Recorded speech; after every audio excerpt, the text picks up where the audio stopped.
चलिए दोस्तों, स्वागत है आपका आज फिर से एक नए वीडियो में। और आज हम लोग देखने वाले हैं कि टेंस स्ट्रक्चर्स, टेंस के जो स्ट्रक्चर्स हैं, यानी कि 12 पार्ट्स, टेंस के जो 12 पार्ट्स हैं उसके जो स्ट्रक्चर्स होने वाले हैं, यानी कि हर पार्ट का एक बेसिक स्ट्रक्चर होता है जिसपे हम लोग फिर निगेटिव, यस, नो और डब्ल्यूज बनाते हैं उसी के आधार पर। तो उस बेसिक स्ट्रक्चर को देखेंगे, यानी कि आप अफर्मेटिव, यानी कि हम यहाँ पर सबका अफर्मेटिव लिखने वाले हैं। और जो निगेटिव होता है, यस, नो होता है या डब्ल्यूज होता है, वो आप पीछे के जो वीडियोज हैं, टेंस के जो प्लेलिस्ट हैं, वहां पे जाकर के आप सेपरेटली उसको वॉच कर सकते हैं, उसको देख सकते हैं और अपना कंफ्यूजन या डाउट क्लियर कर सकते हैं। तो यहाँ पर एक ही समय में, यानी कि एक बार में हम 12 के 12 स्ट्रक्चर लिखेंगे। 12 का अफर्मेटिव स्ट्रक्चर होगा वो, ठीक है। आप नेगेटिव, यस, नो और डब्ल्यूएच सेपरेटली वीडियो में जाके देख सकते हैं, वो आपको टेंस के प्लेलिस्ट में मिल जाएगा। तो चलिए स्टार्ट करते हैं। बहुत इंपॉर्टेंट वीडियो होने वाला है, स्किप मत कीजिएगा और मात्र कुछ मिनट आपका लेंगे, तो वीडियो में बने रहिएगा। सिंपल प्रेजेंट, तो सिंपल प्रेजेंट का जो बेसिक स्ट्रक्चर है, बेसिक पहचान जो है इसका ये है कि V1 प्लस V5, यानी कि subject plus V1, V5 plus object, ठीक है। निगेटिव देखेंगे इसको, तो यहाँ पर डू या डज नॉट प्लस V1 देख सकते हैं। ही प्लेज फुटबॉल, और उसका नेगेटिव हो सकता है he does not play football, ठीक है।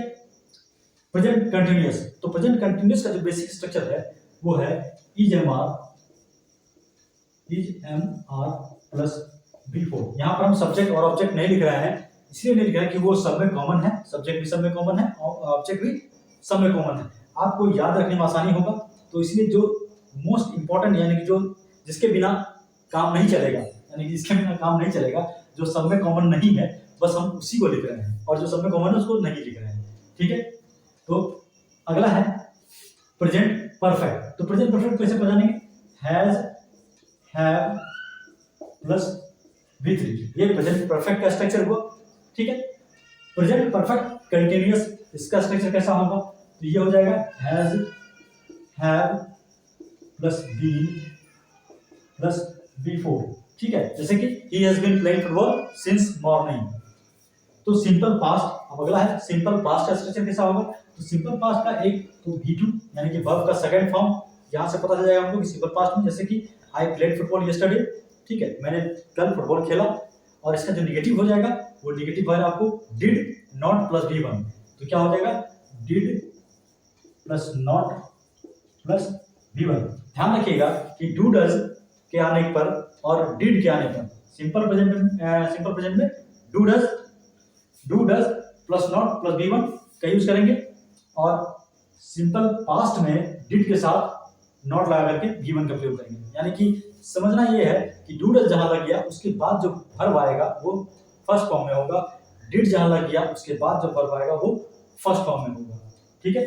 पास्ट कंटिन्यूअस, तो पास्ट कंटिन्यूअस को समझने के लिए है was were plus V4, was were plus V4, यानी कि he was playing football yesterday, कह सकते हैं कल वो फुटबॉल खेल रहा था। अगला है पास्ट परफेक्ट, तो पास्ट परफेक्ट को had plus V3, past perfect का यूज जैसा कि उसके सेपरेट वीडियोस में बताया गया है कि पास्ट में अगर कोई दो घटना हो रहा हो तो फर्स्ट घटना को व्यक्त करने के लिए, फर्स्ट एक्शन को व्यक्त करने के लिए हम लोग पास्ट परफेक्ट का यूज करते हैं, ठीक है। ज्यादा आप वहां पर जाके देख सकते हैं, वहां पर ज्यादा आपको पूरा पास्ट परफेक्ट क्लियर बताया गया है, वहां आप बेटर समझ पाइएगा। तो अगला है पास्ट परफेक्ट कंटिन्यूअस, ठीक है। तो पास्ट परफेक्ट कंटिन्यूअस के लिए क्या हो जाएगा? हैड बीन प्लस V4, जैसे कि he had been playing football since yesterday morning, कर सकते हैं ऐसा, ठीक है।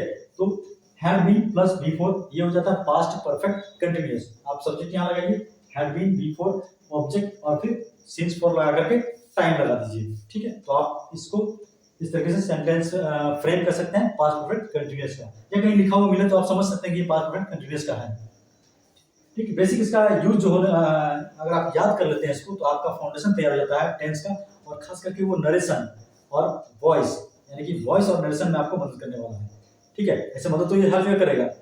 इंग्लिश पढ़ने में कोई भी टॉपिक हो, इंग्लिश का कोई भी टॉपिक हो, अगर आपका टेंस में कमांड नहीं है तो आपको उस टॉपिक को समझने में दिक्कत होगा।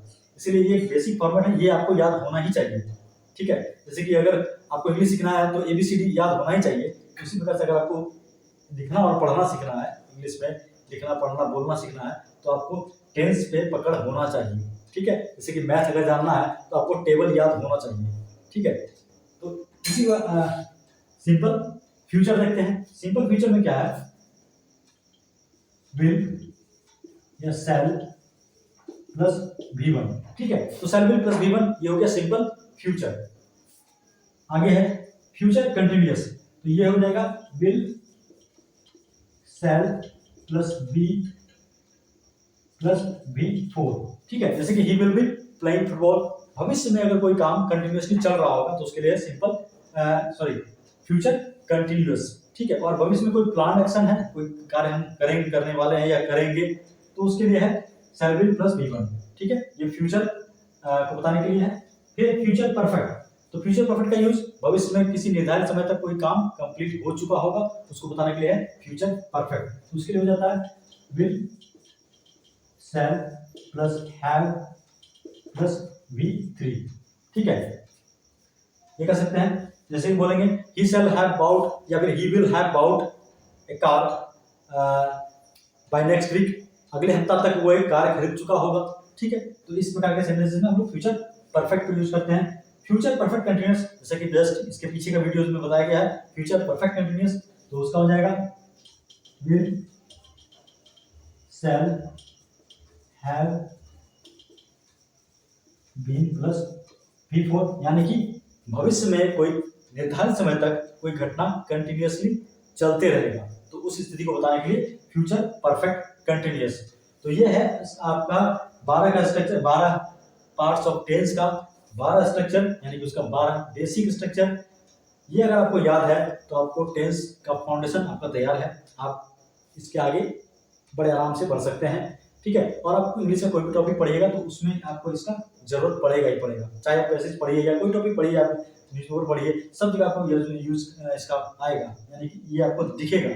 और वॉइस हो गया या नरेशन हो गया या कोई और टॉपिक हो गया, खास करके वॉइस और नरेशन में तो इसका बहुत ही प्रयोग है। आपको इस पे बिना पकड़ हुए आप ना तो वॉइस अच्छी तरह से सीख पाइएगा और ना ही आप नरेशन सीख पाइएगा, ठीक है। तो चलिए, तो मिलते हैं अगले वीडियो में, और ये वीडियो देखने के लिए धन्यवाद। यदि वीडियो पसंद आए तो लाइक कीजिए, शेयर कीजिए और चैनल को सब्सक्राइब कीजिए, ताकि आपको वीडियोस आने वाले समय पर मिलते रहें और आप उससे लाभान्वित होते रहें। तो चलिए मिलते हैं अगले वीडियो में।